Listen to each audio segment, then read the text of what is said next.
Another component of a load balancing configuration is with the health monitors, and that can be found under the server pool. So let's go to our HTTP server pool that we set up and go into the configuration. And here on the main page under health monitors, this will reflect the different monitors that we can set up with the servers in our pool. Now, simply put, health monitors is a mechanism that allows the Big IP appliance and the pool to check the availability of each server in the pool. Not only if the IP address is pingable, but if the application that is running on it is also reachable and working correctly.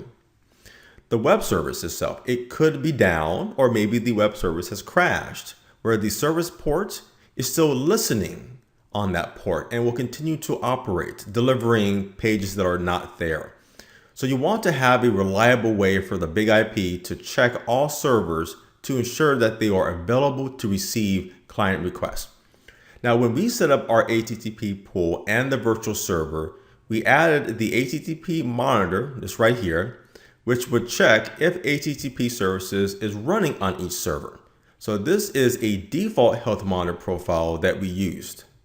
As a result, when we view our pool members, so let's go to members up here, you will see that all of our web servers and the HTTP services running on them are available, passing the health monitor checks that the Big IP will periodically do to each server. Now let's stop the web service on one of our web servers and let's see what happens. So here on web server 2, let's go ahead and stop this web service. Okay, that is done. Let's go ahead and move this aside. Let's refresh this page. So we'll just go up here and just refresh. All right, and doing that, you will see that web server 2 is no longer available to be used in this pool. That's because the HTTP service is offline, even though the server is still reachable. As a result, web server 2 will not be load balanced or receive client requests. So let's test this out by running 100 connections again to our web farm.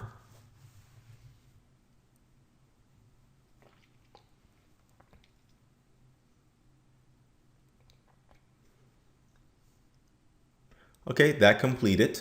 Let's view our pool statistics page. So we'll go up here to statistics, module, statistics, local traffic, and let's select pools for the type.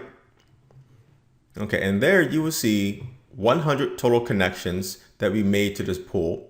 And each server, with the exception of web server 2, has received around 33 connections. Now let's activate the web service again on web server 2. Let's do start. Okay, that service is started. So now let's refresh our list of pool members. And you'll see that web server 2 is back online and available to accept client requests. So let's run another 100 connections just to be sure that everything is still working. Okay, there's our connection running.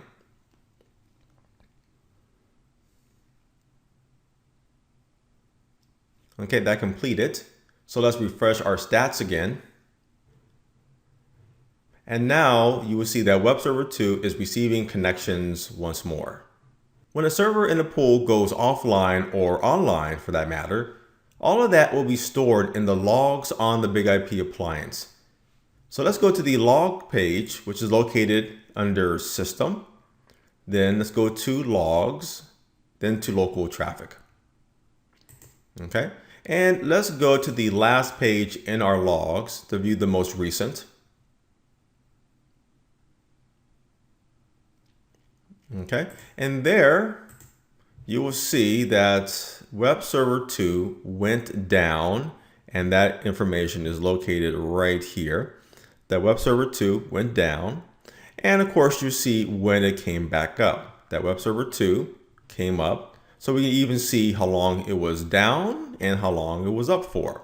So in our case, it was up for about 1 hour, then it went down, and it was only down for about almost 2 minutes.